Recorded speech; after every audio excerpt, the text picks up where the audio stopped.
ايه رأيكم بقى في صينية السردين التحفة دي؟ هنعملها مع بعض بطريقة سهلة جدا. زي ما بوريها لك اهي. متحمرة كويس. يلا مع بعض نشوف الطريقة ازاي. مساء الخير، ازيكم عاملين ايه؟ يا رب تكونوا بألف صحة وبألف خير.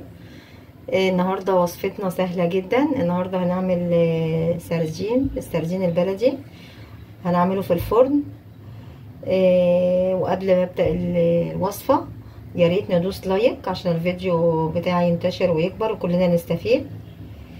المقادير معانا: معلقة بابريكا، كمون، كزبرة، ملح، توم مفروم، هريسة شطة، طماطم مقطعة، فلفل متقطع، توم متقطع، عصير ليمونتين. هي دي المقادير بتاعتي. طبعا السردين غسلاه مره واتنين، واهم حاجه تغسليه بالراحه عشان هو ما يتهرش منك. اول حاجه هجيب الصينيه بتاعتي واحط شويه زيت كده حلوين. نحط شويه زيت حلوين كده اهوت. والتتبيله بتاعتي اللي انا عملتها معاكم ابتدي اضيفها كلها مع بعض بنفس الطريقه كده اهوت، وادوس عليها على اساس ايه التومه ايه تمتزج كلها، تمتزج التومه بالبهارات بتاعتي. لو عايزه تلبسي جلافز ما يضرش برضو. وابتدي هرص السمك بتاعي.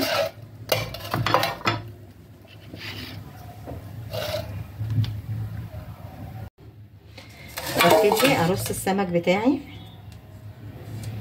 باي طريقه انت عايزاها. انا ما كترتش الزيت ولا حاجه بس عشان ما يتحرقش منك.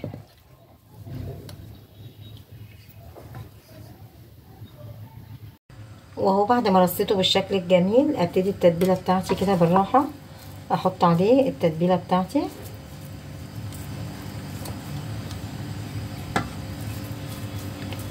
في كل السمك احط التتبيله ديت.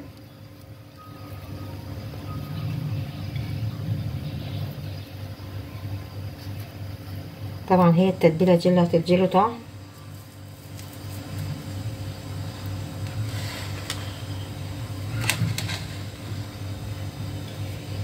اهي زي ما انت شايفه. وتخلي بالك برضو ما تدوسيش عليه.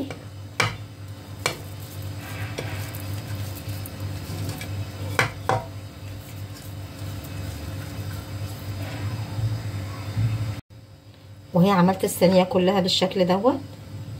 اجي بقى على الطماطم. اخدت شويه من التتبيله اللي انا تبلت بيها السمك واتبل بيها الطماطم بتاعتي بالشكل دوت، واركنها على جنب. وعصير الليمون زي ما انت عايزه، ليمونتين 3 زي ما انت عايزه. انا دول ليمونتين اضيفهم عليهم، وابتدي اضيف الفلفل باي طريقه. يعني من الاخر صينيه سردين روعه بتتبيله جميله زي ما انت شايفاها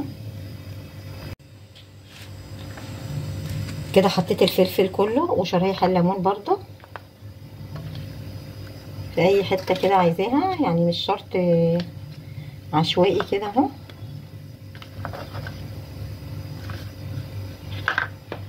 والليمون اللي انا متبلاه اضيفه.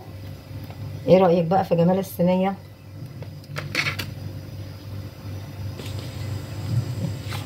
بصي شكلها جميل ازاي.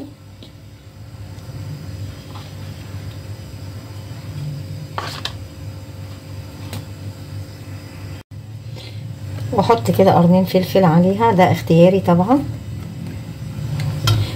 واسيبها كده في التتبيله دي مش اقل من نص ساعه بحيث السمك او السردين يعني يتبل بالتتبيله. وبعد كده ادخله الفرن ونرجع مع بعض نشوف شكله. واجي بقى بعد ما طلعت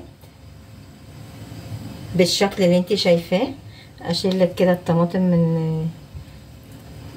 من قدامها كده اهوت عشان تشوفيها محمره قد ايه. وهو شلت الطماطم من الوش. بصي الجمال. بصي بجد اكله سهله وخفيفه وما خدتش وقت خالص، جميله جدا. ولو عجبك الفيديو ما تنسانيش في اللايك والشير والاشتراك في القناه عشان يوصلك كل جديد. باي باي.